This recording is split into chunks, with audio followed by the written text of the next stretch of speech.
இப்போ இந்த changing வெதருக்கு pillow soft பன் தோசை அது கூட ஒரு அருமையாக கார சட்னி வச்சு சாப்பிட்டா ஜோராக இருக்குங்க.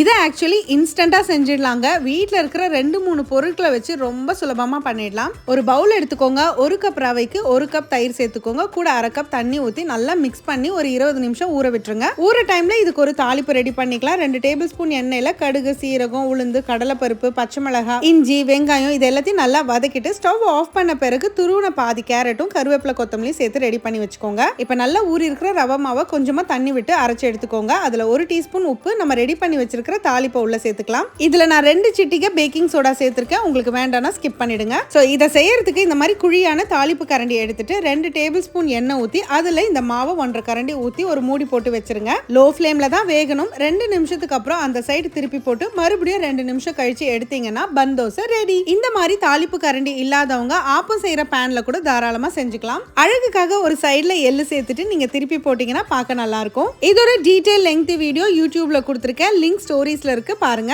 அடுத்து சிம்பிளா கார சட்னி செய்யறதுக்கு 2 டேபிள் ஸ்பூன் எண்ணெயில 1 டேபிள் ஸ்பூன் கடலைப்பருப்பு, உளுந்து, 4 காஞ்ச மிளகாய், 2 பல் பூண்டு, கொஞ்சமா கருவேப்பிலை, 1 வெங்காயம், 1 தக்காளி, 1 டீஸ்பூன் உப்பு இவ்வளவுதாங்க. இது எல்லாத்தையும் வதக்கி அரைச்சுக்கணும். யூசுவல் சட்னி தாளிப்பு கொடுத்துட்டு பன் தோசையோட சாப்பிட்டு பாருங்களேன், அட்டகாசமா இருக்கும். அப்புறம் என்ன, மறக்காம ஸ்டவ்வோட சமைக்கும் போது கொஞ்சம் லவ்வோட சமைச்சிங்கன்னா சுமாரா இருக்கிற சமையல் கூட சூப்பரா இருக்கும்.